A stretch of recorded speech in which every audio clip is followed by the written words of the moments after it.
She said it the way someone might ask for a glass of water. I want a week off. I froze mid-sip, coffee halfway to my lips, and stared at her.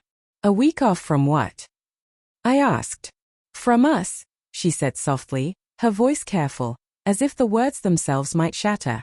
For a heartbeat, I waited for her to smile, to let me know it was a joke. But she didn't. Her expression stayed still, calm, distant, like she'd practiced this moment in her head a dozen times. A week off, I repeated. You mean, a break? She nodded, brushing a strand of hair behind her ear. I just need to think. To clear my head. Everything feels heavy. The spoon slipped from my hand and clinked against the mug.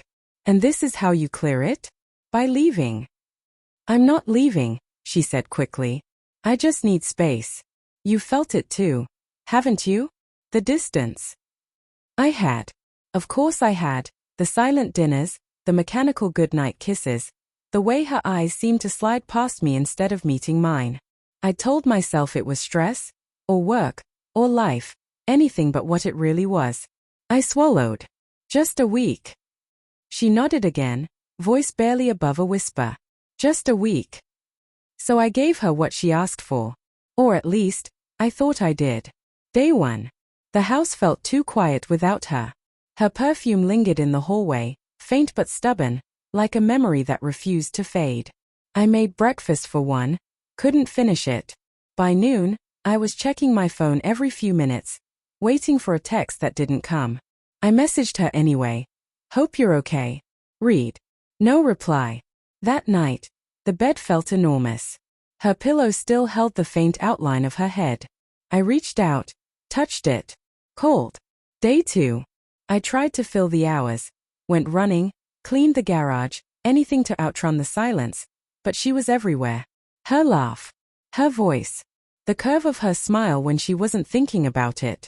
Around noon, I called her sister. Hey, Sarah. Have you heard from Emma? A pause. Why? Is something wrong? She said she needed some time away. I said. Just wanted to know if she's okay. Sarah hesitated. Haven't talked to her since last weekend. Sorry, Mark. That night, I checked her location on the shared app. Disabled. My stomach dropped. Day 3. Her laptop was still on the shelf in the study. I told myself not to open it, but the part of me that needed answers won. Her inbox was empty. Social media quiet. But in her photos, I found something. A picture from 2 weeks ago. She was smiling, sitting at a cafe I didn't recognize. Across from her, half out of frame, sat a man. His hand rested close to hers, almost touching. My chest tightened. I zoomed in, and though his face wasn't visible, I recognized the bracelet on his wrist, a braided leather band with a silver clasp. I'd seen it before, at her office party. Her boss wore it. The realization hit hard. I kept scrolling. More photos. Nothing overtly damning, but together they spoke volumes, a quiet story told through glances, coffee cups, and moments she hadn't shared with me. A story I'd been too blind to see until now. Secret smiles haunted me. I shut the laptop and sat trembling. A part of me wanted to call her, shout, demand the truth, but another part, colder and calmer, told me to wait. On the 4th day, I went to her office. I told myself I was only dropping off some papers she'd left behind, but really, I wanted to see her reaction. Her co-workers greeted me politely, but their eyes lingered too long, curious, cautious. Then her boss, David, stepped out of his office, forcing a smile. Mark, didn't expect to see you here. Just bringing a few things for Emma, I said evenly. Is she around? He hesitated, then shifted his gaze. Actually, she took some personal time off. My jaw tightened. Personal time? Yeah, he said quietly. She mentioned needing a break. A break? From me? From our marriage? From everything we'd built together? I forced a smile, thanked him, and left before the weight in my chest made me do something I couldn't take back. That night, I opened a new bottle of whiskey and sat in the dark. Rain tapped against the windows, relentless, like white noise.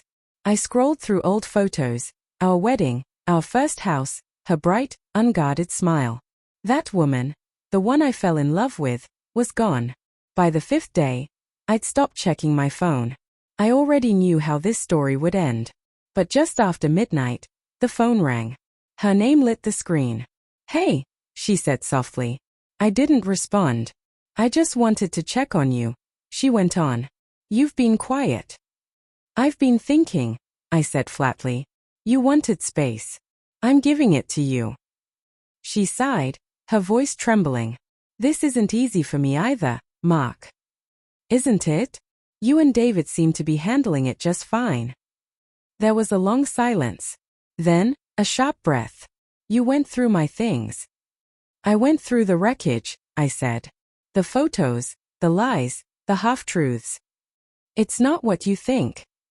"Then tell me what it is." Her voice broke. "I didn't mean for it to happen.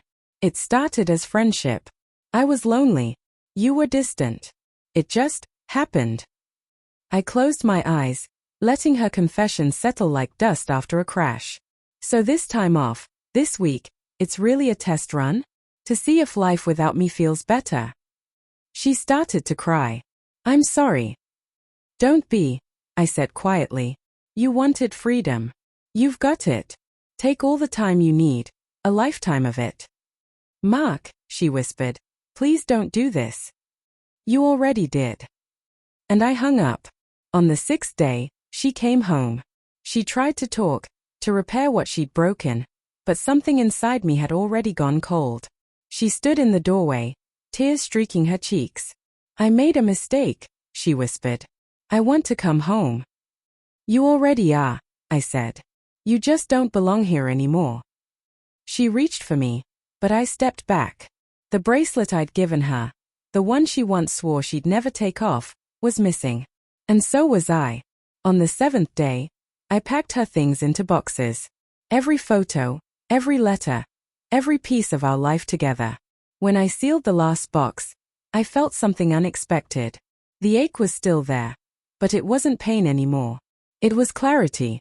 She asked for a week off, and in giving it to her, I finally gave myself freedom.